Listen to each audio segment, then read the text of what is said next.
You're listening to the We Are Libertarians Podcast Network. Find all of our shows at wearelibertarians.com. How do we take the ideas of liberty and sell them to your average person? Hi, my name is Brian Nichols, sales executive and host of The Brian Nichols Show, and as the director of sales development in the greater telecommunications and cybersecurity sector, I've spent years working with C-level executives to help them future-proof their company's infrastructure for an uncertain future. And at The Brian Nichols Show, I'm taking that industry experience and bringing it to the liberty movement.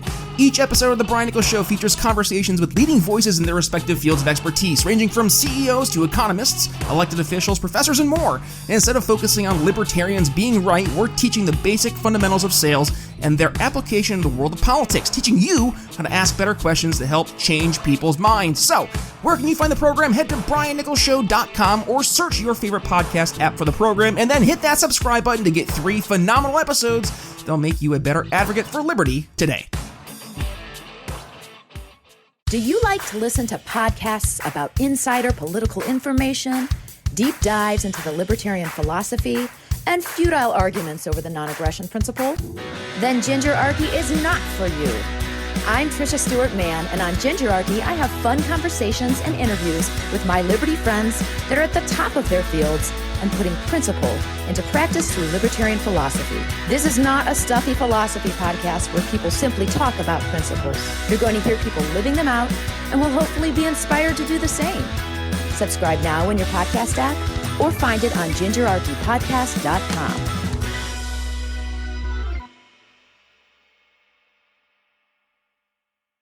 You're listening to the We Are Libertarians Network. Learn more at wearelibertarians.com.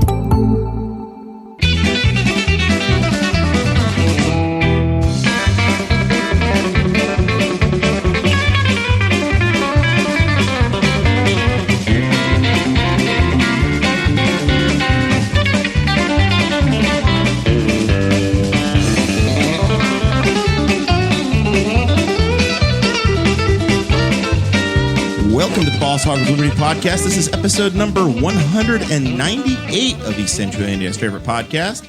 Jeremiah Morrell today, joined by sit-in co-host Mike Broyles, special guest Kyle Robbins, producer Zach Burcham, and my forever co-host Dakota Davis.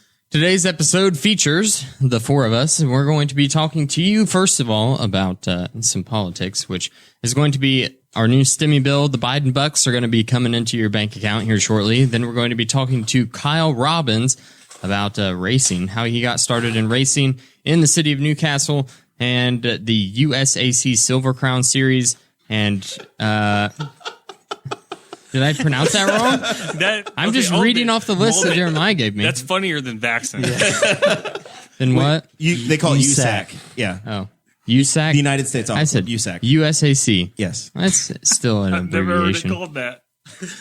Listen, I've heard a few people call it that. if Jeremiah okay. didn't create the show notes today, I was going to be sending him a text being like, you've got to cover this because I don't know what half the words that you've put in our planning chat even mean. We're going to be talking to Kyle about We all have our own who's on buddy. his team, first of all, and just basically all things racing. It's kind of cool to have someone who lives in Newcastle who's doing racing, and we're going to talk about him, pick his brain about what all of that is like. You summed it up perfectly, man. I'm very excited. This is going to go well. This show is about our lives in rural Indiana. We're here to push your boundaries and make you think as individuals. Sometimes we'll provoke you. Other times we'll make you laugh. But hopefully you'll always learn something new, like how to pronounce USAC. Well, it is. I mean, it's a whatever. Honestly, there are people that hate USAC completely. You're fine. I guess I'll figure out why in a minute. Yeah. And my father-in-law is off camera. Just he'll be talking throughout the evening, making us laugh. All right, Dakota, who we got to thank? What are we doing? Patreon.com/Boss Hog of Liberty. That's where you can go to support the show on a monthly level. Every month, it just comes out of your account. You don't even have to do anything. It's very automatic. It's great, and we appreciate it. Those are the folks in that club that keep the bills paid. They keep Mike Broyles paid every month. Mike is the landlord. He's not. This isn't mafia deal where he just takes. Mike is our generous landlord over here at the Boss Hog of Liberty Studios, and we also keep the electric bill paid for that. And for all those folks, we are very, very grateful. The plans start at $5 a month, and then they go up by select tiers. If you sign up at any level, then you get access to the show notes ahead of time, so you can follow along during the show. You also get access to a special 20-minute bonus episode that is also live streamed into a super secret Facebook group. And occasionally we'll do some drops where we'll give you like coupon codes for the T-chip stores that we have. We've sent stickers out in the past and postcards with pictures of our favorite guests. Maybe Kyle will make the next one. Who knows? Just, no pressure, but we'll see how you do. Okay. And we also have, if you sign up at $50 or more a month, a shout out at the front of every episode. Those folks are Mr. Chris Lamb, Christy Avery from all the way in Fort Wayne, Indiana, and then Mr. Jonathan Phillips, who is our favorite car dealer in the Midwest. I'm just going to go ahead and start saying the Midwest now. Yeah. Andy, I don't know. I might go to like Hawaii one day and be like, ooh, Jonathan's got some stiff competition. In North America, in continental North America. We also have T-chip stores. That's where you can go and get your Boss Hog of Liberty merchandise. tchip.com/BHOL1234 or BHOL mug. BHOL mug is a color-changing mug. So if you pour your coffee into it, first of all, it just looks like, I think, just black. And then it becomes white and it reveals the beautiful Boss Hog of Liberty logo. And then the 1, 2, 3, or 4, 1, 2, and 3 are all of our apparel lines, which is T-shirts, long sleeve tees, hoodies, those sorts of things. And BHOL 4 is your masks, because we're not in Texas and we still have to wear masks. Still mask up Hoosiers and whatnot. 1 year anniversary, by the way. Congratulations, everybody. You made it. If you're listening now, you've survived a year of hunker down Hoosiers and 15 days to flatten the curve and all that fun stuff. All right. Good news, Dakota. The president, we talked about the show notes. I had 3 versions of the show notes this afternoon. You were joking about having to do them yourself, how I was going to have to do them. And I knew that. So I went ahead and whipped them together. And then I submitted them, and Kyle said, well, we need to change a couple things on the itinerary, which is on the order of what had happened, which is fine. Perfect. Great. And then I had originally said that President Biden was going to sign the stimulus bill tomorrow, because as of noon today, that was the plan. That's what they told us. And then all of a sudden, about 3:00 this afternoon, they signed it into law, and we're off to the races. That's right. So the president had the big signing today. We've been tracking this, and this is going to be mostly a racing episode. We'll cover this just because this is a story we've been following ad nauseum for months. Round 3 of stimulus is happening. $1,400 a person, as we've discussed. $300 per week unemployment. Additional money out there. It was $400. Now that's dropped down to $300. But still significant income coming in there for folks that may or may not have been able to work in the last year. And then the big dinger, the per child for all y'all that have kids right now, man, $3,000 a year per kid, and it's going to be paid out monthly. So you're just going to start getting checks, I guess, is the way this is going to go down, or auto direct deposited. It's a little deceptive, though, I think, because you were getting like 2,000, and now it's going up to 3. So it's 3 or 3,600. So if your kid's under 6 years old, it's $300 a month, and then it's $250 a month if they're 6 or over. But that is part of that is your tax credit. So I think, and somebody can correct me if I'm wrong, when you file your taxes, you're going to be $4,000 down on your tax refund income if you have 2 kids come next year. Yeah, or $2,000 per kid. Now I'm not sure they're going to do that when it comes to tax time. I guess next year they'll say, well, we're not going to give it to you yet because they're not going to start it till July. So in theory, it would take till July of next year to get that paid out. But yeah. Can you decline it so that you don't have to worry about paying that next year? I don't know, but I would almost, or I would say, give me the difference and then don't touch my refund. What I want to know is last week, Jesse Riddle was on. He was talking about this unbanked group of people. So now what the heck's going to happen? If they're going to auto deposit it, but they don't normally auto deposit the money, are all these folks going to rush out and get checking accounts now? Or are they going to get government checks where they're going to go sign the back of it and just have mad money running around? There's going to be a whole other side of issues. Well, it's about time that Jackson started pulling his weight out of the house. I mean, I can imagine for some people, though, it's got to be kind of a game changer to have that. Oh, yeah. And I don't think it's enough that people are afraid. Especially if you're living in California and New York City where the daycares and things are shut down and you rely on that daycare to get to your job. Now all of a sudden you can afford to send your kid to daycare and go to work. I don't think it's enough for people. Or pay someone to come and watch your kid. Some people are saying that people aren't going to work because of it, but I don't think it's enough to keep somebody from working unless I guess you've got a bunch of kids, but yeah, you've got your own struggles then. If you've got like 8 kids, you can be like, I'm taking a 6 months recess. The real question is going to be, how long does this last? Because you're at some point going to have taught people the behavior to expect this extra money to come in. And how is it going to change people? It's almost turning into the UBI that we talked about, Dakota, back in a year and a half ago when Andrew Yang was running for president, and everybody's going to get $1,000 a month. Universal basic I think income. it's a good way. It's like that's where we're at, right? It's the third round of stimulus. If you got a family of 4. Zach and I were joking around earlier today that there needs to be a bunch of $5,600 campers being sold. $5,600 down, $250 a month, or $500 a month if it's got bunks. If you're selling anything on Marketplace, find that $5,000 price tag because everybody's getting ready to have it. But you've got this. You're getting ready to set people up with $10,000 a year in extra income that they didn't have or they're not accustomed to. And now, if you don't keep giving this every year, 2 years down the line, 3 years down the line, you're setting up a terrible behavior or a habit that's going to be devastating to some families. I think it's just for a year at this point. For now. And then they said, but the interesting thing that they said was when it'll come up for renewal, it'll be a campaign thing for the midterms. Right. And so then they'll force people to vote, to say, we're going to take that from you. So that'll be interesting. Jeremiah, I'll take her back for a year. My father-in-law is offering to take my wife back for a year. She doesn't come with that. It's that most of that is expired, Kevin. She's like 30 now, and it doesn't. You ready to adopt some kids, Mike? No, I don't want to go back that way. I don't know. It's just like the EDC was talking this morning. They had people from Grady on, and they're 40 people short of what they need right now. They're 220. They want to expand. You can't find any people that want to work. So, and why do you want to go work hard and smell bad after when somebody's going to send you $700 a week in unemployment? Exactly. Yep, my feeling. That's the tough conversation to have. I've had a few discussions on Facebook that haven't gone well. But you start to be unpopular. Yeah.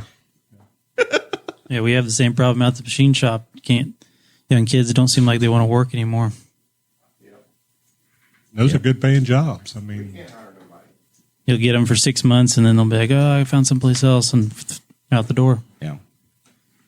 Well, we'll see, but enjoy it. Check your bank account. The link that we provided in the show notes says that the president signed it today. And if you got the electronic direct deposit last time and you're eligible, potentially by this weekend. First stuff may be in there, maybe Saturday. So check that and then go buy something on Craigslist. I think Zach's got some wheels to sell or something. I don't know. I've got some IU memorabilia to sell. Mike's been peddling all kinds of IU. Did you finally give up? They finished like 13th in the Big Ten, and you're just now you're wearing black tonight. So obviously you've made a big change in your life. No, actually, they've been in my stepfather's basement for about 10 years and needing to clean things out. So I got you. Well, I would start the asking price somewhere around $250, and 56 takes it all. 5,600 takes it all. 5,600 gets the lot. Might be able to get some signatures on there too. All right, let's talk some racing. That's enough politics. I'm uncomfortable by the whole thing. All right, Kyle Robbins is here. Kyle, you're from Newcastle, is that right? Yes, sir. Graduated raised from the Newcastle Walter P. Chrysler High School, brought to you by Menards. It was still Chrysler High School when I graduated. All right, so we've dated him. That changed. 06. Class of 2006. All right. I would have been class of 2001 at Blue River, but I dropped out after the 6th grade. So I'm that's somewhere in there. And then Dakota's like a homeschooler. Homeschooled after that. Dakota's a much more recent model. Yep. All right. So Kyle's 8 years older than me. Did you guys start? Did you grow up racing, Kyle? Is it a family deal? So yeah. So if you go back to the beginning, my dad's dad, Sonny, which he's been in Newcastle forever too. Worked at Goodwin Brothers for like 55 years or something like that. at the time the Indiana's first auto dealer or longest operating auto dealer. And he was a service manager down there forever. But he raced outboards, which are small boats and stuff like that. So that was on my dad's side. My mom's side, he's also named Sonny. He was a drag racer. So this is kind of before my time. And then my dad, growing up, he raced AMA flat track professionally. So it was kind of probably inevitable that I was going to get bit by the bug. All right. So what did they put you in first? What'd you start with? When it kind of all started happening, I didn't get started till I was like 8 or 9, and Mom wanted nothing to do with the motorcycle stuff. And the reason my dad got out of it was because the guys that were kind of running the whole deal, he wasn't happy with it anymore. They were still running AMA, so we didn't want to go back that route. So we started in quarter midgets over at, there's actually a quarter midget track off turn 2. What is a quarter midget? So pretty much what I run is like quarter scale size of it. They run like single cylinder Honda motors and Briggs & Stratton motors. This is the kind of stuff you need to get your son in about 3 years. Very young. Yeah, they started him at 5, but I was kind of glad I started at 9 because I had a lot better understanding of how things worked. And, when they were explaining stuff to me about, hey, you did this wrong, hey, you did that wrong. So what you're is the size at the state fairgrounds, the quarter midget track there? Yeah. What's the size difference of a quarter midget versus a go-kart? Probably about the same. It just got a roll cage over it. Okay. Safer. Yeah. Dakota. Yeah. All right. And they only go in ovals. They don't do any road courses. Gotcha. Quarter midgets. I was thinking about this, and we're going to get into the bigger USAC stuff now, but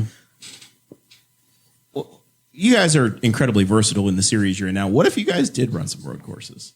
What kind of a I know terror match would that back be? in 2006, I don't know if you remember when they shook up the Silver Crown Series and they introduced that Gold Crown car that was supposed to be where they ran it on, like Kansas and Darlington and Homestead.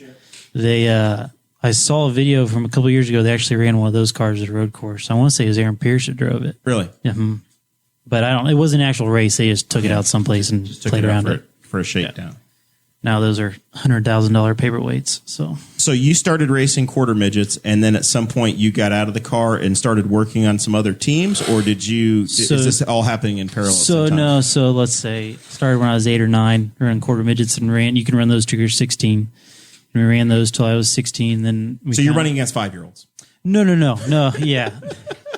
No, kind of the classes I was running. Aren't going to be very fair. No, and there's like junior and senior classes where I think it was like 9 or 10 was the cutoff between junior and senior, and then so I was running against 12, 13-year-olds, all that. But I had the problem was I was always like right on the cusp of 100 pounds, and there was like heavy classes and non-heavy classes. Well, you had to be above 100 pounds to run the heavy classes.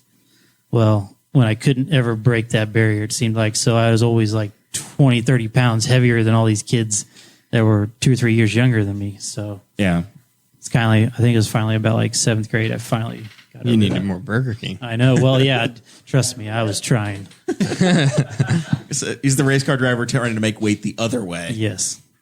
But no, so we ran those till I was 16. And then there's kind of a couple different options we could have gone. There's a little bit of mini sprint racing, which is kind of a little bit bigger than a quarter midget. And then they run 600cc motorcycle motors in them.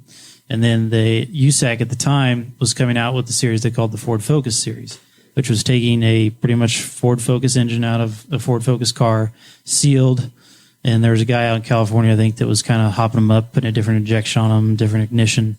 And you could buy the spec motor and then you can run it in a full-size midget chassis. So it was kind of given an outlet for the national guys to get rid of their used stuff and like just another stepping stone to get into USAC. I know Rex Norris III was running the same thing. And that was the same time when I was running, when he was running. That's a pretty big difference of Ford Focus engine versus a 600cc motorcycle engine. Yeah. And the micro stuff now is pretty wild. They're almost spending as much money as you do if you go sprint car racing. So just a ballpark. If we're looking and starting Dakota's fundraising for baby Jackson Davis's quarter midget career, what's he need to budget for the first year for 5-year-olds? I bet you could get into a quarter midget for $2,500 to buy the quarter midget. And you're not going to be spinning. You're not going to be throwing tires on it all the time and stuff like that. And the motors are, I don't know what a single cylinder Honda is, but I know we ran ours for 6 years and never rebuilt it. So they're as long as you take care of them, they're bulletproof. He could be the Team Penske, Team Hendrick for like $5,000. I mean, if you wanted to, but I mean, I'm sure there's guys out there that they go all tie, all carbon quarter midgets and kind of go full over the top with it's it. like any other sport. Yeah, hobby. there's always the extremes of everything. Some dad out there with his kid, and the dad's got this tricked out motorcycle that's like signed by Kid Rock and stuff. And this kid's- Spend as much as you want. But the Focus Series was really, kind of get back on that, it was really a good thing because so then they started running the Speedrome on Wednesday nights. So we could run there on Wednesday nights, and then there was a Midwestern Series where they'd run on the weekends. So between, and I was still in high school at that point, I think I was a junior or senior, we could set the car up to run the Speedrome, and then if there was a dirt race or someplace else on the pavement for the Midwest Series on the weekends, we'd switch over and go run that. So you're getting the experience in this and car. all of that the and same- different size tracks and all over the place. I mean, we ran up in Angel Park, Wisconsin. We ran over in Ohio as a teenager, Yeah, as a teenager, and still trying to get back to school for the next morning. So the funny thing about running up in Angel Park, they actually run on Sundays. So quite a few times we ran up there. We would leave Sunday morning, like about 4 or 5 o'clock, drive up there and race. Drive home, take a shower. Dad would go to work. I'd go to school. And Kyle probably had the easy part. Because He'd probably drive most of it at that point. So, but like I said, it was a really good series there for a while, and then it kind of got a little out of hand. People started building like pavement only cars and stuff like that, and like anything. Now you need two race cars. Like that. And then once the money got involved in it kind of ruined it. So you are getting out of the Ford Focus series, and you get hooked up with a guy named Brian Clawson. Actually, we get started in sprint cars. So Okay. we get out of the Focus series, and that was like, we ran this Focus series 2004, 2005. And then we were really in kind of a dilemma because we ran a lot of pavement right then with the midgets and stuff. And we were tossing around whether we were going to go, pavement ridge racing. But like, then you look around Indiana, that's just a hotbed of non-wing dirt sprint cars. So we kind of had our eyes set on, we were going to buy a pavement midget and do, all the pavement stuff around here, big IRP races and stuff like that. And then I went out and did a sprint car school in California from Corey Kruzman, who's a multi-time Indiana Sprint Week champion. And we were talking to him after we got done running that day. And, we're like, hey, we were thinking about this plan or this plan. He's like, if you live in Indiana, you'd be stupid not to run dirt sprint cars just because the amount of time and track time you can run. Because back then you could run 3 nights a week. What's the difference between a sprint car and a dirt sprint car? So, I mean, they're the same thing pretty much. I mean, mostly all the sprint cars now, like pavement sprint cars at Anderson for the low 500. They're the same thing. Cars a little different, but then they run the same engines and all the running gear is pretty much the same. Okay. You're just putting beefier tires on? So pavement, you run slicks all the time, and dirt tires obviously treaded and stuff like that. But around here, we all run 410 cubic inch motors in the sprint cars. Does rain shut down a dirt race like it will a pavement race? Depends on what promoter you're talking to. And how much money they want to make. I think a couple years ago, Gas City, it probably seemed like it rained almost 2 inches in like an hour, and he's like, nope, we're still going. So it was like we got done like at 2 a.m. That seems like it'd be pretty hazardous to the racers. Well, no, they finally got it worked in. It was like more like, they take the skid out there and blade it and try and turn it up, and then you end up packing it for an hour and stuff like that. But there's some guys like, it rains half an inch, they'll pull the plug, but it just depends on the type of show and how bad they want to What do get you in. prefer? Dry, not rain. No, do you prefer someone to cancel, or do you prefer just if wait you're it already out? there, you might as well be racing, Okay. I was at Eldora the first time I had a camper. It was in 2006, and they raced 24 hours. till 6:30 in the morning. Yeah. It just, and like, I was so thankful I had a camper because We it were would there. just rain and then go back and rain and you go back. And yeah, somebody has a sign if you go there for it was 4 Crown weekend, and somebody has a sign up that says I was there, and then like last green flag dropped like 6:23 a.m. on Sunday, and it's because they had somewhere to be the next day, so they couldn't hang around. So run them all night. Yeah. I think the Silver Crown feature, actually, the Victory Lane photo, you can kind of see the sun coming up in the background. Insanity. So, but yeah, we got into sprint cars, and then in 06, kind of did it on our own for a couple of years. And like I said, my dad's, all his background was in motorcycles. So everything in four wheels, we were learning from somebody else on the fly, just kind of trying to pick up information where we got it. And the sprint car deal in Indiana is so cutthroat. I mean, back then, a lot of the guys that were kind of getting out of it, and now they were, in their mid-30s and in their prime, kicking everybody's ass. So, and like you go to a local show, there'd be 35, 40 cars on a given night, and you're only starting 20. So you're sending 20 guys home every night. They aren't even getting any. You're just getting heat race and B main laps. So we did that from kind of 07 and 08 on my own. Then kind of just felt like, man, I just need to get with somebody that kind of gets me on the right path and just kind of get information. Learn the industry a little bit. Well, yeah, that and just get information from one person, trying to take it from a bunch of people. So then I had reached out to Tim Clawson, and we'd had some discussions, and then we ended up actually taking our sprint car program over there in-house in Brian's shop in 09, yes. Who is Brian Clawson? So Brian is he was an amazing talent. He was originally from California, moved out here, and then amazing open wheel USAC star. Got to start, I think, 3 times in Indy 500. Yeah, he ran 3 Indy 500s. Yeah, and one time was a development driver for Ganassi and down south in NASCAR. But then that was kind of when the economy went to crap there around 2009, 2008. So, but he was a really good friend. I was able to live with him for 2 years, and then he tragically lost his life there, I think in 2000. 3 or 4 years, somewhere in that range. And then there's been a legacy of organ donation and other things that his family and there's a Driven to Save Lives campaign that group has continued on, encouraging that. So how do you get signed on to a team? Like, what are they just impressed with your record? No, it was more or less. It was kind of like we were wanting to learn off of them. So like we worked out a deal where I could bring my car into their shop, and it was still my cars and our motors and stuff like that. I was just almost kind of under their umbrella to learn off their information and help me further my career. At that point.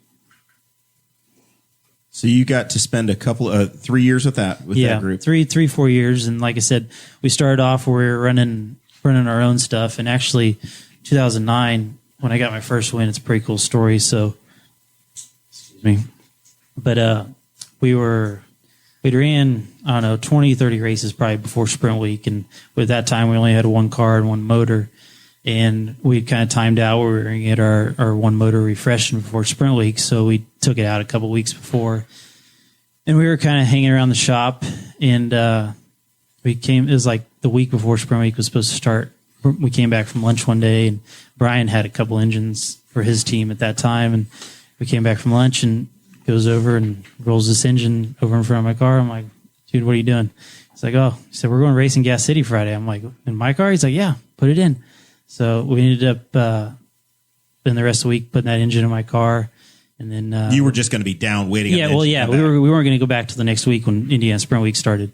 So we spent the rest of that week putting it in my car, and then we ended up going up to Gas City on Friday with pretty much a standard Sprint Week crowd. There was at least 35, 40 cars, and won the heat. Started up front, and I think I took the lead on lap like 10 or 12, and never looked back, and that's how I got my first sprint car win. That's awesome. Yeah, it's pretty cool. There's a picture in my dad's office of Brian and all of us on the front stretch in Victory Lane. It was I think he was almost more happier for me at that point than I was. That's very cool. Describe to Dakota what Sprint Week is.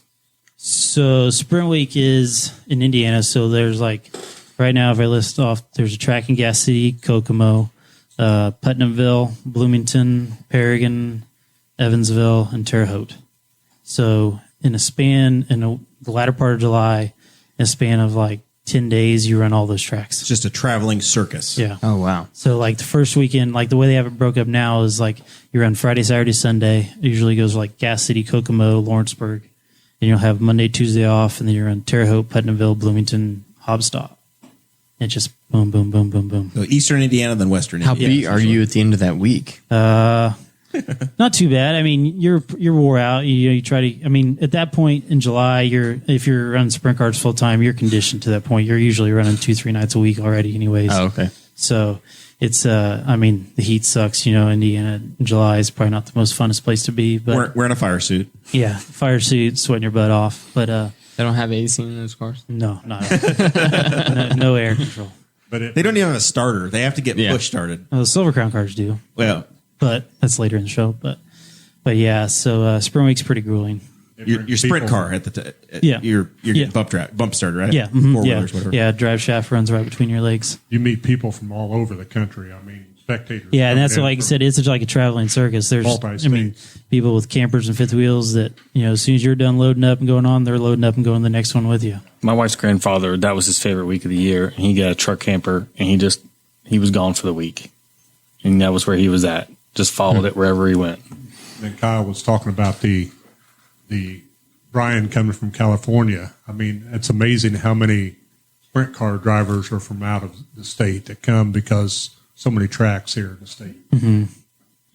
Yeah, I think there's a kid that's running the full USAC deal this year, just moved out here from California just because the opportunity to race more is so much more than out there, especially now in the pandemic. Like, they didn't get a race at all last year. So in the sprint car world, there's basically three major regions, I would say, right? You've got the California folks, you've got the Indiana Midwestern group, and then you've got the Northeast, the New York. Yeah, Oswego. I'd probably say Indiana is definitely the hotbed for non-wing. And then Southern California, there's a little bit. Northern California has some non-wing stuff. Northern California has a lot of wing stuff. Iowa, Nebraska has got some, well, actually Knoxville has got a big presence out there. Absolutely. And then probably the biggest showing besides the Outlaws is Pennsylvania. And like those people just eat sprint car racing up out there. All right. So you go from the Clawson group, and then you got connected with Damian Gardner. So I was with Clawson through, I think it was 2011, and it was kind of just, and we had a great group of guys. Like I said, we ended up winning 2 midget championships with Brian and the other guys we were with, and it's kind of just a point I was just ready to kind of do something a little different and kind of be on my own. I was actually going to go do the World Outlaw Tour with a guy named Bill Rose, and kind of did that for a month or two and just really wasn't too sure about the deal. And then ended up, one of the guys on Damien's team had left, and they needed another guy. So kind of just got in touch with him and ended up being able to run the whole, work the whole USAC tour with him that year, and learned a lot. And there's a lot of people, I don't know if you know who Damien is. He's from Northern California or whatever, moved out here, and he's pretty fiery guy and just got a passion to win more than anybody I'd ever worked with. And a lot of people, I mean, he went through a lot of crew guys just because people didn't, think they could really work with him. But he was probably one of the guys that taught me the most as far as my time working and stuff. So you're preparing the cars as well as running. Yeah, I was mainly, my job with him was like to deal with all the tires, groove them, when I get to the racetrack, set the bleeders, all that type of stuff. And then during the week, the other guy that helped us, he kind of did the car stuff. And Damien was real into trying stuff and kind of trying to be, innovator. And I was the only guy that knew how to weld and kind of fabricate. So I got to do a lot more of that and kind of tried my hand at some of that stuff. So that was pretty cool. So describe grooving tires. You're taking a factory set of tires and you're modifying. Well, I mean, they come, so Hoosier comes, they'll have like a standard block pattern, but then depending on the style of track you're running, you're going to want to groove them, either, to get heat out of them or create heat in the tire or grip, or either way. So I always had a notebook of kind of how I grooved them. And we even got to a point where on the half-mile tires, I made a little jig because we were having such a bad problem with blistering. We actually drilled like 1/8-inch deep holes in all the blocks. And it took about like 3.5 hours to do one tire. It worked, but it wasn't fun. That's a lot of customization. Yeah. So it's all about trial and error. You just kind of, you tried something here or there. If it worked, it didn't. If it did, try and keep doing or add to it. Racing at that level, you're working off a notebook. You don't have an engineer telling you to do this or that. No, you're figuring it out at gut feel. Yeah. Well, that and just racing a lot. I mean, that's the biggest thing. It's like, that's why it's kind of harder for me to step back into the sprint car game now because, last year I think I ran 2 sprint car races where most of the guys I'm trying to run with ran, 70 or 80. It's just, once you get in that mode of racing a lot more, everything happens a lot slower the more you race. And it's so competitive. You're not sharing a lot of information. You might be looking over somebody's car and seeing what they're doing, but they're not going to volunteer information. Yeah, no, I mean, you guys, we all kind of talk amongst ourselves, but, they're not going to go over and tell you exactly what your shock numbers are or what bars they got in the back and stuff like that. So. All right. So then you spend your time with Gardner, and then you end up with Bob East, who I know is the chassis builder. So yes, so Bob, and actually how I met Bob was Damien's crew chief. So I actually kind of had another year under my belt with him before I started working with him. And the bad part about Damien's deal was so he was sponsored by an electrical company out of New York, and this guy is like a long-time sprint car fan. He was an older guy, and I think he sponsored a couple Indy cars, Pace Electronics. Okay. Back in the day, but anyways, I think his name is Pat Kehoe. But in late August that year, he passed away. Well, at that point, like 2 weeks after he passed away, Damien got a letter from his wife's lawyer saying everything's cut off. Money's not coming anymore. Yep, your next couple sponsorship payments are gone.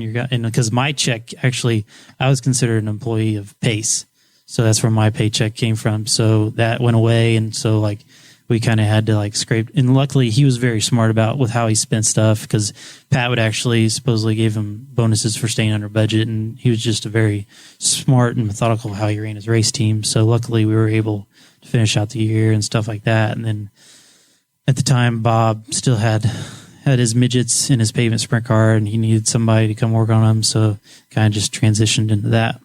So that team became that. Yeah. So as a guy that the grassroots pavement sprints, that's not my background in racing, but I know that's a legendary name, right? Yes. That's going back Tony Stewart, Jeff Gordon. As a kid, if you would have told me when I was 25 years old you'd be Bob's personal guy working on all those personal cars, I would have told you you're crazy. Yeah. Because I just never would have thought that would have been possible, or even it's the first name you'd name, right? Yeah, I almost look at Bob right now. The relationship we have, he's been like a second father to me. So, and his logo's still on your car. Yes, yeah, he's been such a great mentor to me in my career, and just any questions I've ever had or helped me through stuff, he's been there for me. So you've transitioned from that now to you and your family are running your own operation from Riley Road here in Newcastle. Yeah, so I worked for Bob for 3 years, and then I'd met my wife in the process, and we were kind of looking at the future and stuff like that. The racing scene around Indiana is not like the guys on the Outlaws, or they've all got big time sponsors, and it's a little easier to make money and have multiple crew guys, where the Indiana thing's kind of a lot of mom and pop deals and locals. Stuff locals. And there's a couple big deals, and back in the early 2000s, TSR had 2 teams, Case Kane had 2 teams, and then kind of after 2010, all those started drying up. So it was just then a lot of guys started owning their own cars. So really, they were working on them themselves pretty much. So for me, looking at it on a long-term plan, I just didn't really see a whole lot. If I wanted to buy a house and cars and have kids, it just wasn't quite there. So there was an opportunity for me to go back to my dad's machine shop. So you were doing that full time. Yeah. That was full-time and job. When I worked for Damien, I ran once that year at the end of the year. And then when I worked for Bob, I probably maybe got, 5 to 7 races in each year when I was working for him. So then we come back in, after I started working back out at the machine shop, we kind of built the sprint car stuff back up and started running it quite a bit. I think in the year before my son was born, I think we ended up running almost 55 races that year. So that's busy. Yeah. That's hot. Yeah. That's what my wife told me. She's kind of get it out of the way before the baby comes. So that happens, but then you transition over into the Silver Crown Series. Mm-hmm. Yeah. Which is not, that's in some ways it's the pinnacle of USAC. Mm-hmm. Right? It's definitely, I can tell you the exact moment where I got hooked on racing was, I was 7, 8 years old. My dad took me to the Hoosier 100, and qualifying got rained out. So they ended up starting 42 cars. And the second I heard all those cars go down the front stretch at the Indian Mile, that's when I was hooked. I can still remember that sound in my head. So the moment it was a dirt track racer that actually was the first person that got me hooked as well. And I didn't even get to see him race, but the story of it, there's a guy, a 410 wing sprint car driver from New York State, turned out to be my uncle's cousin, a guy named Adrian Flath. So if you Google that name, you'll find pictures of him. And there's one of these groups that writes books about racers. Zach's going to know it off the top of his head probably, but they like the Floyd Clymer yearbooks or something. No. They write bios, but anyway, there's a special story about him. I googled him, so I'm like, I wonder if he actually was relevant or not, because first time I'd met the guy, and I had the hero card. I popped his name in, and 2 seconds later, the hero card that I had in 1992 popped up. I'm like, well, damn, that was pretty cool. But a guy named Adrian Flath, that was my first connection. And then I don't know if we went to see him or we went to a dirt track when I was 7 or 8 up at Frogtown in New York State. Same deal though. You hear the cars for the first time and I'm in. Yeah. So, but you hear those V8s go down the street. At 8 years old, I couldn't get my dad to take me to the racetrack all the time. So I had ESPN, so I got hooked on what I could see. And you were probably still around Thursday Night Thunder at that point. Do you remember that? Oh yeah. Yeah. At the time, it was a perfect time to have been aware or see that. Yeah. And that's right as Jeff Gordon is coming out of that and has moved south. And that's what's cool too. Like Bob was actually all those, like Jeff Gordon, Tony Stewart, Case Kane. He was their mentor when they were in USAC. So it was cool just to be able to work with him from that standpoint too. So you guys made the decision to buy a Silver Crown car or acquired it. It's not your sprint car. No. So we were at the Little 500 and I was helping Bob in 2017, and me and Dad were kind of just talking, hey, this is something we'd always wanted to do, because the Hoosier 100 was meant so near and dear to my heart about them just being a special race in general, just growing up there at the fairgrounds and racing off turn 2 and stuff. So that was kind of the plan originally. We got a dirt car off of Bob, and that's what we were going to do. We were just going to run the dirt stuff. And then I had a friend that had a pavement car, and we were talking back and forth, and we were talking about renting it, and then he kind of made us a deal we couldn't refuse. So then we ended up, here we go, we're going to run the whole deal. So and the pavement car deal came together real late. So I think the first race was in Phoenix at maybe the first part of April, and we didn't get that car till like the end of February.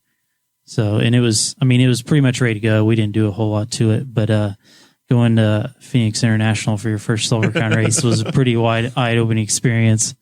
After I hadn't ran pavement since 2005, and that was in a Focus car that had 180 horsepower, and now you're going in a Crown car. The only races that I've been to around here have been Mount Lawn and Anderson. My wife and I used to go to Anderson a lot back when we were dating.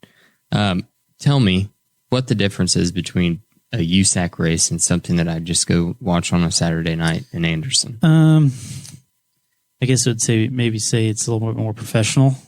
Most of those guys that are running USAC full time that are winning races and win championships are racing for a living. That's all they do. That's what they put food You're on the table. approaching professional levels. Yes, pretty much. Some of them are professional. Yeah, you would consider them professionals. That's what they're doing for their. They don't have any other jobs. That's how they support their family. So, but you're doing this balance. You're in this series, but you're also working full time, right? Yeah. So that's one of the things I think is interesting about your situation is that you're running in the highest level of USAC, but you're working out of a 2-car garage on a suburban street in Indiana with a hauler a semi hauler, sitting in the driveway, and you're working full time, and you're making the haul to Pennsylvania or wherever else to run. And that's what kind of the Silver Crown Series worked out a little bit better than the sprint car stuff, just because like I said, the sprint car stuff, I feel like to be competitive, you definitely have to run over 50, 60 races a year just to be in the ballpark. You can show up and make the show, but realistically, you're probably not going to have a shot to win just because those guys are so on top of their game. Where the Silver Crown stuff, it's 12 races a year. It's kind of spread out. You got time to do the maintenance and stuff on the cars, and the style of racing just suits me a lot better. I guess. I don't know. I fell in love with it as soon as we started doing it. If you're doing 60, 78, or sometimes 80 races a year, then I would imagine your car's getting pretty beat up. Yeah, and a lot of those guys that are racing for a living, they've got 2 or 3 cars in rotation. Okay. So they're constantly switching out parts, and that's like at Damien's. We had a log of every rear end, every steering gear, every motor, and X amount of races it came out when it got refreshed. It's not a hobby. No, it's full. Like Damien's deal, it was a full blown 53-foot semi stacker where we carried a spare car to every race, and we bought $1,500 tires a week. Wow. Okay. So I just to paint the picture on the Silver Crown Series for folks that just have a passing knowledge, some of the past champions of the series are Dave Blaney, Gary Bentonhausen, Jack Hewitt, Jeff Gordon, Tony Stewart, Ryan Newman, Cody Swanson, AJ Foyt, Mario Andretti. Like the list going back for the last 40 years is the who's who. Yeah, that was, pretty much the ticket to get you to the 500 back in the day. Right. So, that's why you still see like Foyt and Mario and all those guys that they'd still run the Hoosier 100 or any of those races and then still run the 500 along with it. So in this, this schedule for the current year for 2021, as we're getting into it, has a lot of incredibly local Indiana or regional races, but it does travel. It's not always the same. You don't have the same dates, same places every year. Yeah. And last year I was really bummed that COVID kind of screwed everything up. It's kind of out of our hands, but we were supposed to go to Nashville. That was going to be real cool. We were going to go around Gateway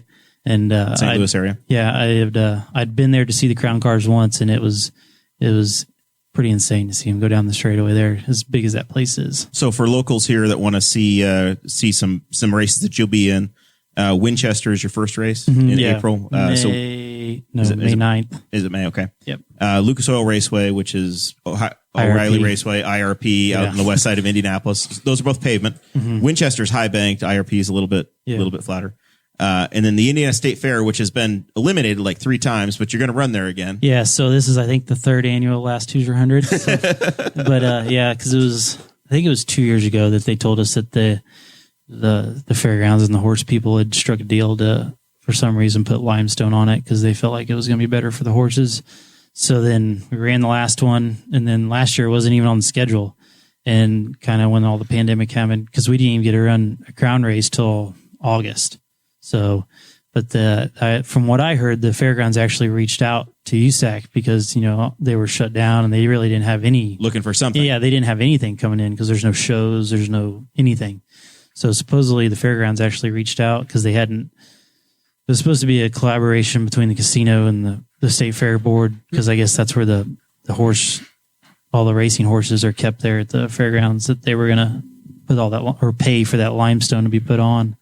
And, they said, hey, we'll do it again. And then they were this is supposedly the last one. Might have to come this time. And this will be in the month of May. Is that correct? Yes. It's like the week of the Indy 500. Thursday. I think I looked. It was the Thursday before the Indy 500 this year. So Zach, are you in? Is it plausible? I might. We might not do the podcast that week, and we'll go over from the campground. That's my lazy day from the track, but yeah, we'll try. We can get you guys some pit passes. See, we're in. Hey, I never get pit passes. You guys are important. You gotta ask, Mike. You just show up. Yeah.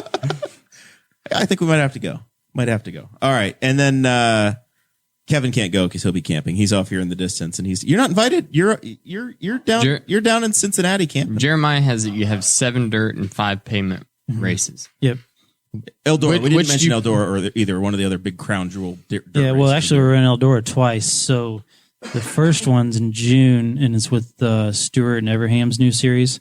The SR8. Yeah, whatever, the SRX. VSX. But actually, the fun thing about that weekend is actually the night before we get to run the pavement car in Madison, Wisconsin. So we'll run the pavement car in Madison, Wisconsin on Friday, drive all the way, which is like 6-7 hours away from here, drive home, unload the pavement car, unload all the pavement stuff, load up all the dirt stuff, load up the dirt car, and then head to Eldora the next day. My question was, which is your favorite? Like out of a pure just enjoyment, I really like doing this. The enjoyment, running the dirt car on the miles. Like Indy, Springfield, and Coyne. That's by far the funnest. Now, the pavement, since I got back into it, is from a challenge standpoint, I like it way more because it's the dirt stuff. I wouldn't say I had it down, but it just came natural to me because of what I did for so long. It's an incredibly different style. In the dirt, you're running sideways, and when you're running asphalt, you sent me a GoPro video. Yeah, I think at Winchester or Salem, and it's just insanity. Yeah, and the pavement car is just so much more stuck, and they're 2 totally different cars. The dirt car sits up a lot higher. It's 4 torsion bars, doesn't have a coil on it, where the pavement car's sucked to the ground. It's got 4 coils. They're both purposely built race cars. Same series, 2 different cars. Yeah. Bob used to build a combo car back in the day, but pretty much anybody now that runs the full deal has a dirt and a pavement car. So let's talk about it. It's a family run and operated team. Mm-hmm. You guys roll out and you're doing a race that's pretend like you were going to go to St. Louis. Mm-hmm. How many people are going? So What's it look like? So me and my dad, obviously, and then Gene Ingram, Newcastle guy. He spots for me because all the Silver Crown races, it's mandatory you have a spotter. So he's kind of stepped up in that role, and it's been nice to have somebody that's consistent and there all the time. And he's been to every single one since we started back in 2018. And then I got a buddy I kind of met through racing back when we ran sprint cars. His name's Tyler Hewitt. He comes and helps when he can. I think he pretty much got to come to all of them, but one of them last year. But so really, it's just us. My wife comes sometimes, depending on scheduling and stuff like that, because sometimes they're on Fridays or Sundays, and she likes to be home from work and stuff. All right. So then, do you have sponsors to thank? If we have racers in here, we have to talk about how you actually get on the track and how you make it happen. Yeah. So we have a lot of product sponsors. Willwood Brakes. Evan Jackson, he does all our engines. He's up in Gaston, kind of a local guy, but he's really smart, and he's built us a lot of good engines. Obviously, Bob East, he's been so valuable to my career and everything. Just not only from the Silver Crown side, but just especially when at the point in my career when I worked for him, it was kind of like I'd learned all the stuff about how to build a good car, how to build sound pieces and the right equipment and stuff like that. Where when I was with him, I actually got to learn more of the setup side of it because he'd done it for so long. Any question I had is kind of like been there, done that. Here's my angle on it. We can try this, we can try that. And it was just a plethora of knowledge to gain from him. So what's it look like? You've got a 2-car garage where you've thrown everything out of it but the race car, I'm sure. So really it's 2-car, but then in the winter it goes down to like 1.5 because my mom wants to park her car in the She garage. wants to get the car inside.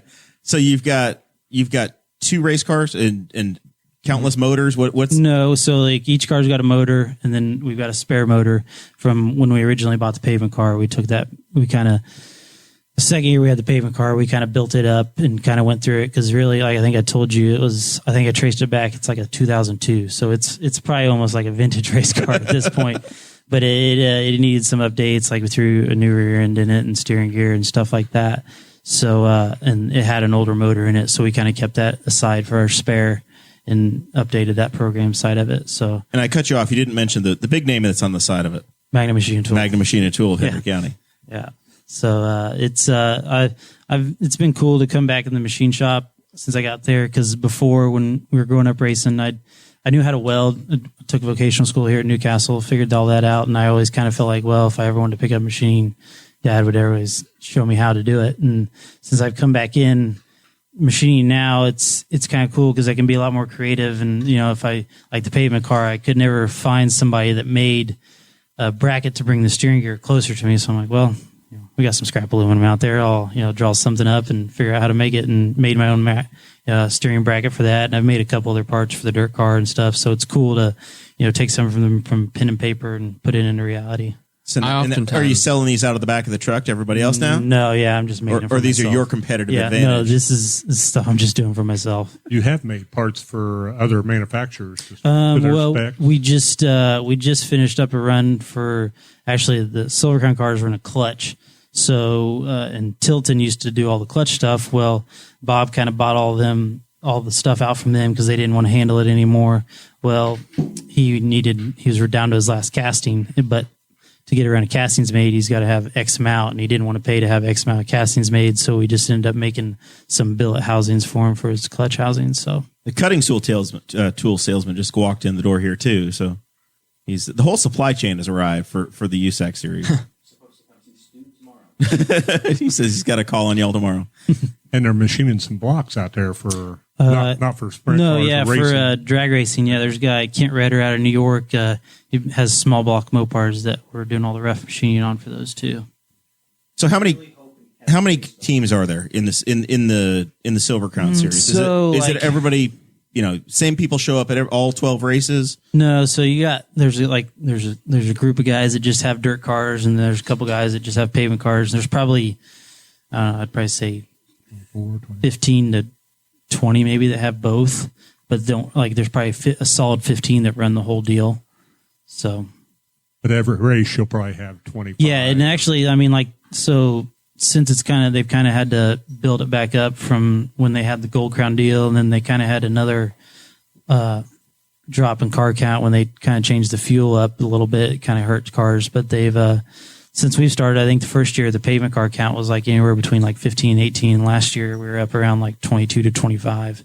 So I know last year was the first time Bob built a couple new pavement Silver Crown cars in like 7-8 years.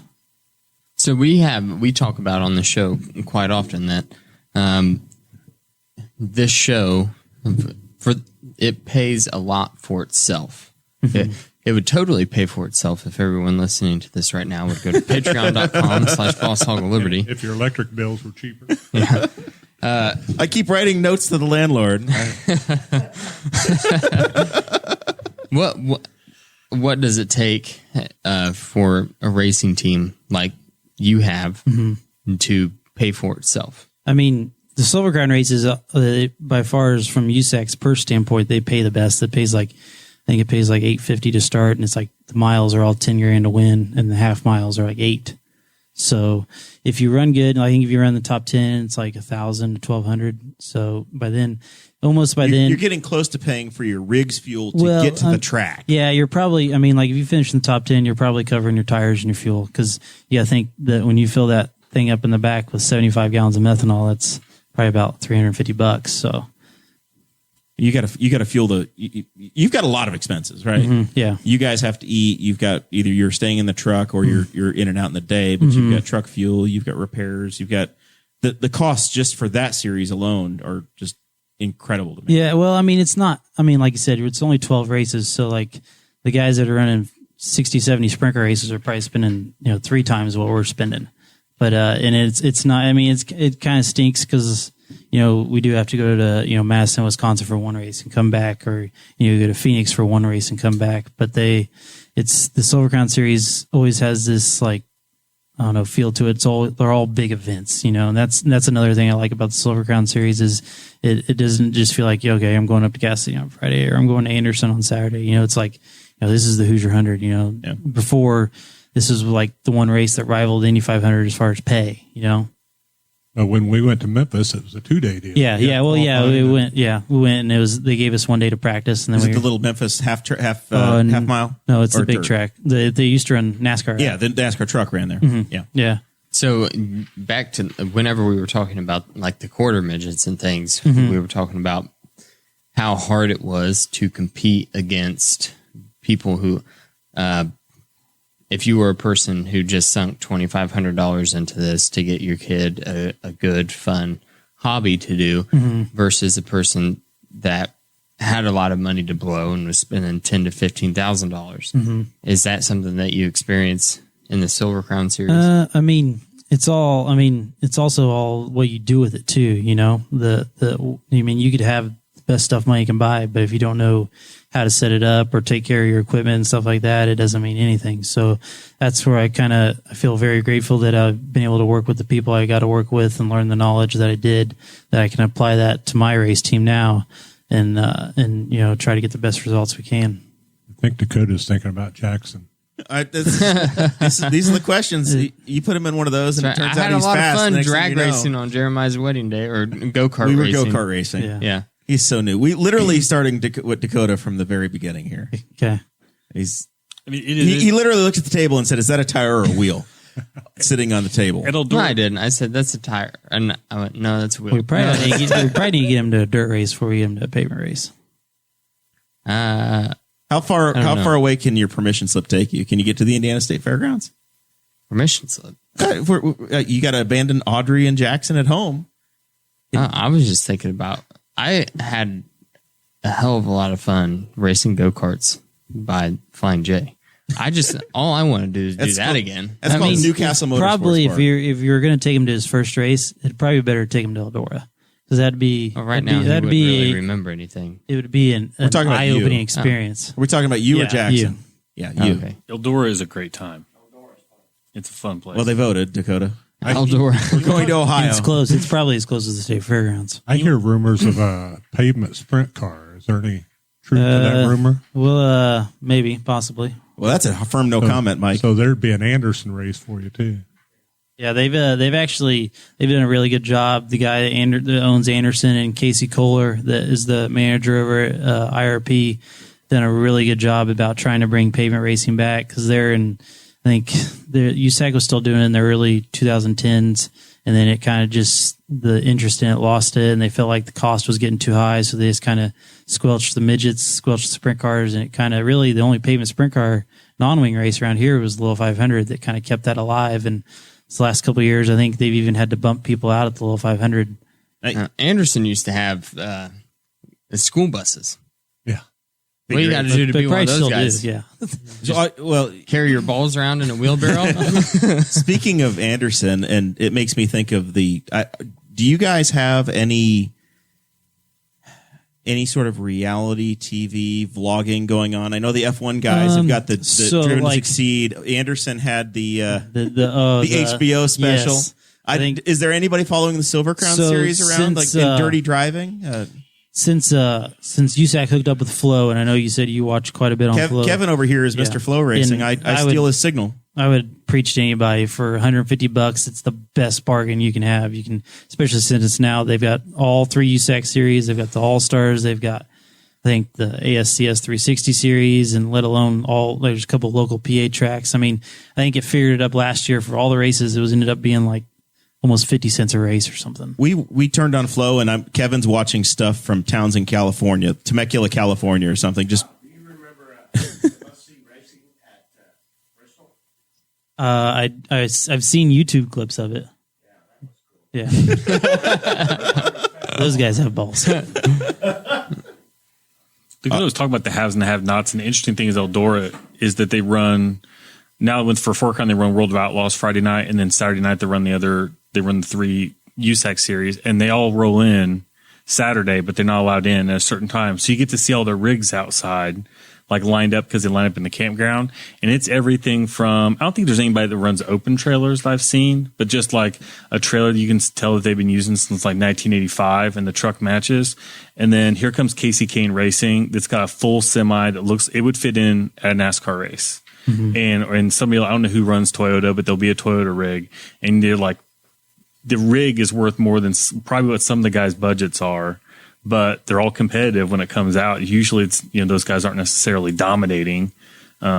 I keep driving by Kyle's race shop, and I know there's big money over there because there's concrete work constantly. Every time I look, there's a bigger truck and there's more concrete work. It's trying to get it in there is the problem. And that 2-car garage isn't really a 2-car garage. It goes back there a long way. We just added.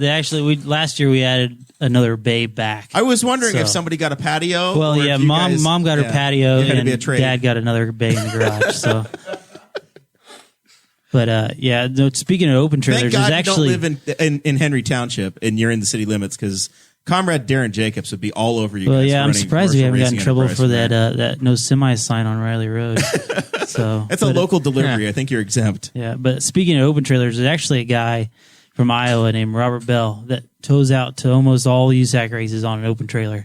He's just a good old boy, and he comes and maybe doesn't make the show or whatever, but he doesn't care. He's just living life. And I don't know if it's on Flow or there's a or maybe Jack Slash. There's a clip of him where he drove from Iowa with an open trailer car on it to Florida to race, and he said he was like 80 miles from the track or whatever, and his radiator was blew in his truck. He's like, man, I don't know what I'm going to do. He said, so I got to get to the track somehow. So he said he was looking in the back of his truck, and he said, he saw his jack handle there, and he said, I got a couple hose clamps. He sawed off the end of his jack handle, put it as a splice in his radiator hose clamped it off, and made it to the track. He got there. Yep. That's hilarious. Ingenuity, man. Mm-hmm. All right, we'll wrap up our racing talk here tonight with everybody wants to be a dirt racer now. Mm-hmm. NASCAR, the Winston Nextel Cup Series, brought to you by Sprint and Xfinity, along with Budweiser and Busch Beer. They're going to do the Bristol Cup race on dirt. Mm-hmm. Is anybody other than Kyle Larson or Bell going to win this race? I mean, I'd say it'd be hard to bet against them, but because they both won races this year on the thing about the truck races. I mean, yeah, Bell and Larson won it, but the couple of years, the guys that have won it haven't even been dirt guys. Like Bubba Wallace won it, and he said he didn't have a lick of dirt experience, when he did it. And it's so drastically different from what those types of cars are to purpose-built, sprint cars, dirt late models and stuff. And because I think they were testing, full-blown super late models there the other night, and they were like only like a half a second off the Cup cars. And that was late model. I'm pretty interested to see how fast the sprint cars go there. It's gonna be so they're putting the dirt in for that, but everybody's gonna run. They're gonna run sprint cars. They're going to everybody on this track. I'm not sure if the sprint cars are supposed to run the weeks before or the week after, but they're in the World Outlaws late models and the World Outlaws sprint cars down there too. You going, Mike? Yeah. No, I've been to Bristol, but not for that. I want to see a dirt race. Danny's in the back row. Danny Morrell has made the grand reappearance for the first time in the studio in like a year. Well, I didn't play basketball. Basketball tonight. Yeah. So they're putting dirt down on the track? They already have. Yes. Yeah, He it's asked already if there. they're putting dirt down on the track. You look ridiculous. I'm trying to listen to you. So He tells me I look ridiculous. base on that dirt in order to make that Well, happen? like they did it before because they ran the Outlaws there in like 2002, and I don't know actually how deep. I know they said that it's not actually banked what that concrete track is. They've actually it's still really banked. I mean, I listened. I think it was like Brandon Shepard. He said it's still crazy banked, but It's not 36 But I think degrees I like saw Bristol when they put it down, they put some type of like sawdust based on it. So I don't know if that was to help with just removal or whatever. But I'm not actually sure how deep they put the dirt. That's some aggressive engineering to figure that out. Yeah, well, I think they did it back in 2002, so they probably got a lot more Aggressive tools than they did now. We have our first live Q&A in a podcast. That's Dakota. right. We got a studio audience, and they just keep firing. He's not even a questions in. Patreon member. No, that's weird. If you're a Patreon member, then we promise to answer all your questions in the live stream as the show goes on. He is a staff member, emeritus. Used to be. Zach, what do you think is going to happen at Bristol in the Cup race? It's going to be carnage. It'd be like watching the road course races, which I like. I'm not a huge NASCAR fan because generally I have better things to do with 4 hours of my day. But I will watch the road course race. And the last one, I think I turned it on with like 10 laps to go. And I was like, this is perfection. 11 laps to go. And I watched the end of what they did. Did they do the Bud Shootout or not? It's not the Bud Shootout anymore. The Busch Clash. The Busch Clash was, and I saw that one. That was on the Daytona road course. Yeah, I saw those guys hand it off to a shrub for the win. And then I watched the end of the other one that they just did. So yeah, but it'll be chaos because some of those guys know what they're doing, but Larson's better. Though those guys better hope they get on the pole and that they're not in a scrum. Well, I don't know if they're going to, I guess I don't know if they're qualifying or not. Yeah, if they don't qualify. Yeah, I think that's one of the races they qualify in practice. Or no, they said the other day they released a format. I think they're going to do heat races. I was going to say they need to do the full format of heat races, and because they can't run 43 on dirt on that track, can they? Yeah, no, they said they're going to do a full gonna do field. And supposedly I heard it was supposed to be like 40. 250 laps, which would be insane. It'd probably be rubbered up by the end of that. So. Cue the circus music. 'Cause that's what it'll be. Yeah, and it'll be interesting to see, like, it's dirt races. It's interesting to see, like, it's dirt, you think, and there's a cushion, which is kind of hard to describe to somebody. Yeah, but it's going to be totally different for those guys. But you see it by the end of the race, and it'll be shiny and black because they're laying rubber down on it. Yeah. And you're like, what is this? Where all the dirt will be gone. And they'll be back to They'll be asphalt. changing the pavement tires. Yeah. It's going to be fun. Quite an Very, engineering feat there. very interesting. The one thing that the Cup Series and NASCAR has done in the last year is they've said we're going to try to be diverse and versatile, which is something I think which is one of the greatest things that you guys have going for you in this Silver Crowns is that you're running the same style of car, two totally different track surfaces. NASCAR Cup is now going to run 6 or 7 road course races. They're working in dirt. They're running their traditional races. I think that's going to encourage cross-discipline racing. Yes. And I think there's Chris Wyndham's Silver Crown guy. He got a cup ride. Yep. And I think there's a kid out of California named Shane Golobic. He got another cup. I think he's running for Rick Ware, maybe. I think they both may be. Yeah. Which is exciting. And I'm Facebook friends with Chris, so I'm very excited about that. That was because he ran the Hoosier 100. Yeah, he's previously. past Silver Crown champion too. Yeah. So, all right. So, are you going to run anything else? Are you going to get in an IndyCar? I know Cody Swanson's gotten to do the Indy Lights car. The That last couple guy years. should have got an opportunity a long time ago. He is truly amazing what that guy does behind a wheel. Did you get his autograph yet? No, since we've had my kid, he's got 2 young boys too, so we've gotten to hang out a little bit more and stuff. And actually, the first year he was very helpful with me, like all the new places like Phoenix and any of the dirt miles. He kind of came up and just said, "Hey, you got any questions? Don't hesitate to come ask me." Or kind of said, "Hey, watch out for this. Don't do this," and just very, very good stuff that jumping into it for the first time, you'd want. Hopefully, somebody would tell you. So you guys are a traveling community, and you look after each other as needed. Kevin's real tight. Kevin off in the distance over here is real tight with Keith Jones and the Jones family. And they went out to the Chili Bowl this 2 months ago. Their engine broke, done. They couldn't find a replacement. Yeah. Something breaks in your series. Are you guys SOL, or are you borrowing parts off each other's trucks? How does that work? I mean, we all kind of try to pitch in if somebody needs something, or if it's dire need or whatever. But the way we try to kind of run our deal, I like to be prepared, and that's the way I was kind of the way I learned everything was if you go there, if you've got the opportunity to have spares and stuff, have them ready. And we actually there at the last race at Springfield, we still had a shot at the championship this year, and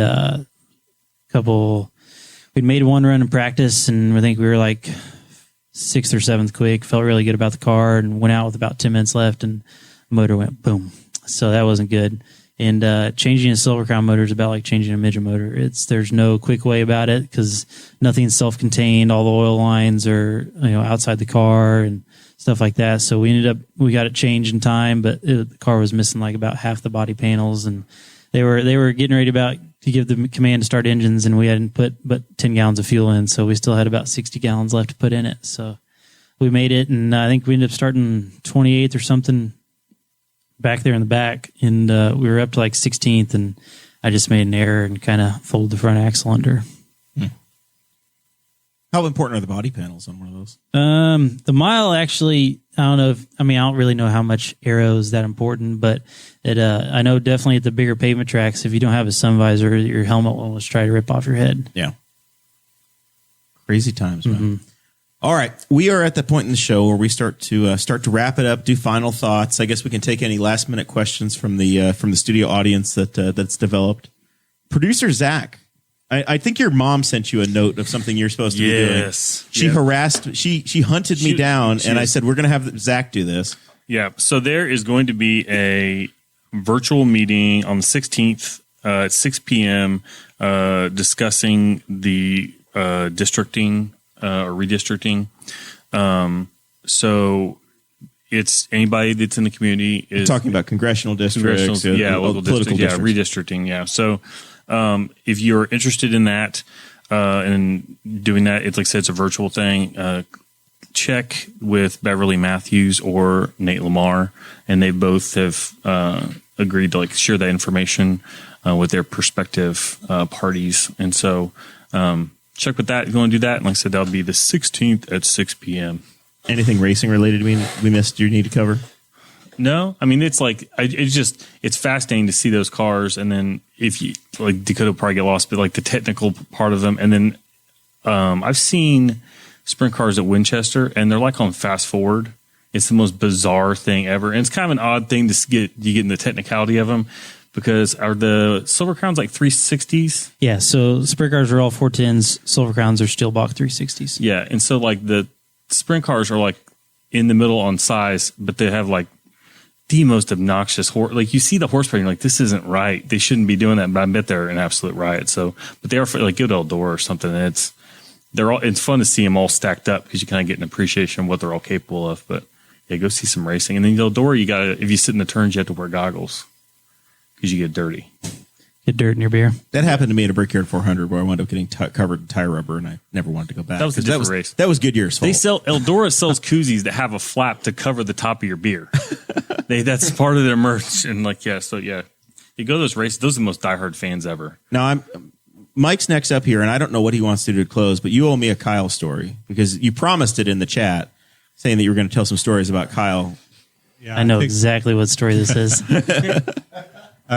First, I want to say I've known Kyle since he was born, and really proud of what he's done. Glad to see him back at Magna Machine, and but they used to camp with us down at Madison, him and his family, his mom and dad, and of Kirk and I decided we were going to make a hog roaster. We borrowed one year from the Moreland Fire Department and had all kinds of problems with it. So we decided to make one. And owning a machine shop, you can do that. We went all out on it. And Kyle came out one weekend to be with us. And I was Kirk probably and I, 4.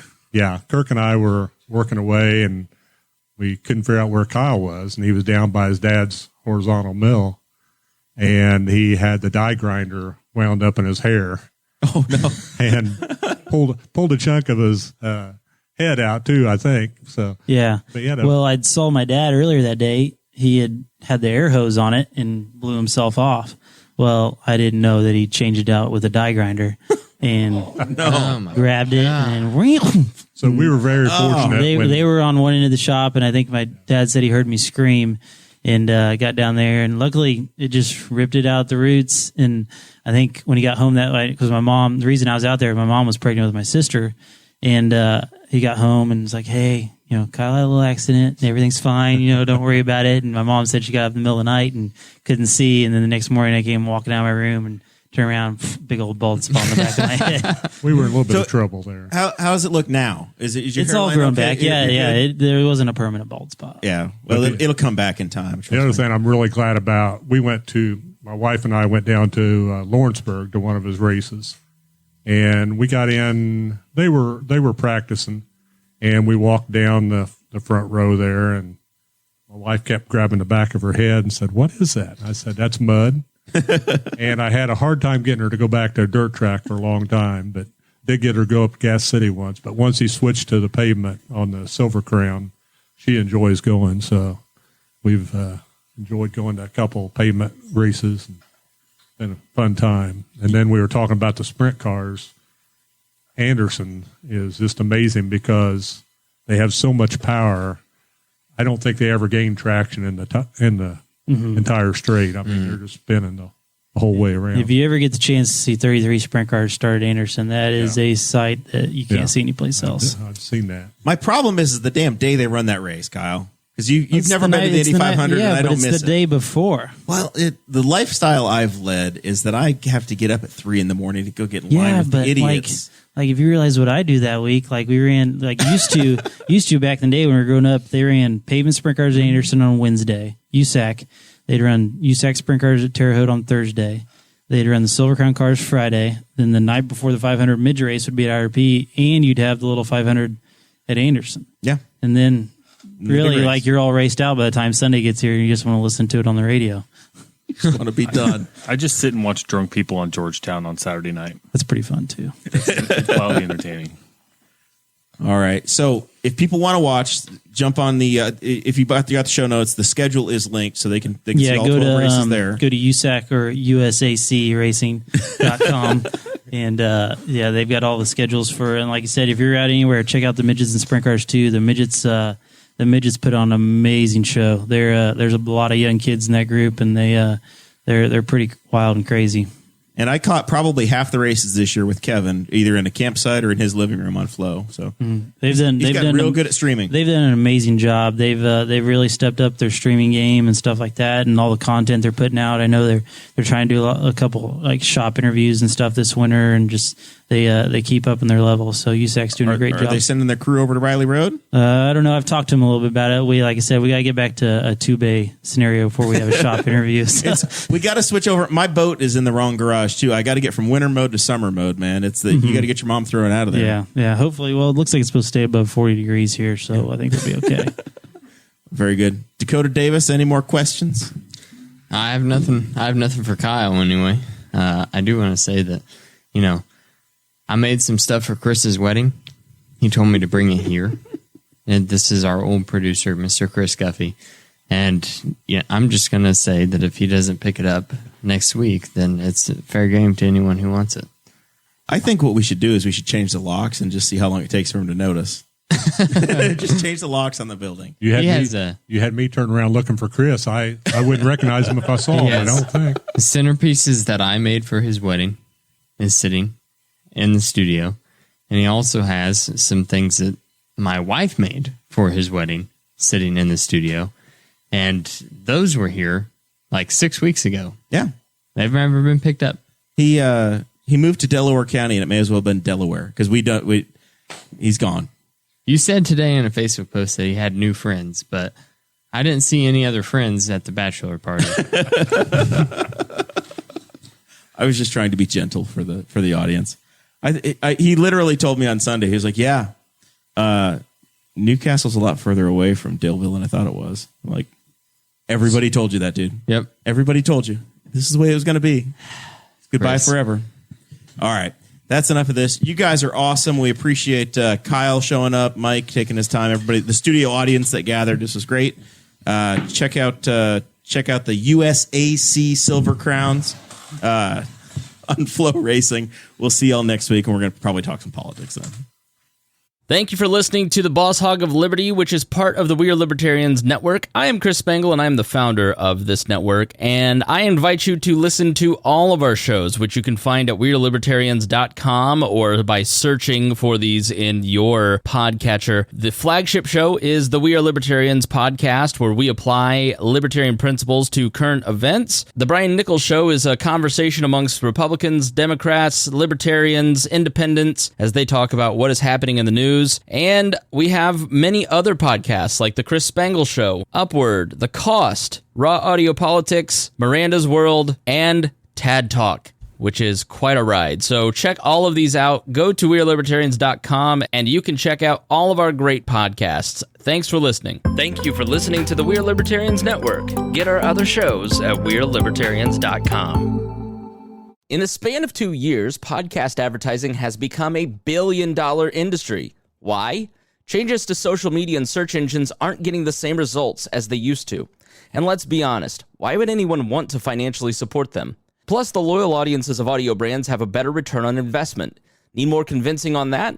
Look up Edison Research's Infinite Dial. As the longest-running libertarian network, the audience of the We Are Libertarians podcast network have been our partners in growth for almost a decade. We are looking for advertisers that will enhance the lives of our listeners, and we have only 6 slots available for companies that are looking to grow with us. Volume matters in advertising, and no other libertarian brand can offer you over 40 episodes across 10 shows a month while reaching tens of thousands of people for one easy monthly payment. It is simple. Email me now, Chris Spangle, at chrisspangle.com, and let us start supporting your business as you support ours. How do we take the ideas of liberty and sell them to your average person? Hi, my name is Brian Nichols, sales executive and host of The Brian Nichols Show, and as the director of sales development in the greater telecommunications and cybersecurity sector, I've spent years working with C-level executives to help them future-proof their company's infrastructure for an uncertain future. At The Brian Nichols Show, I'm taking that industry experience and bringing it to the liberty movement.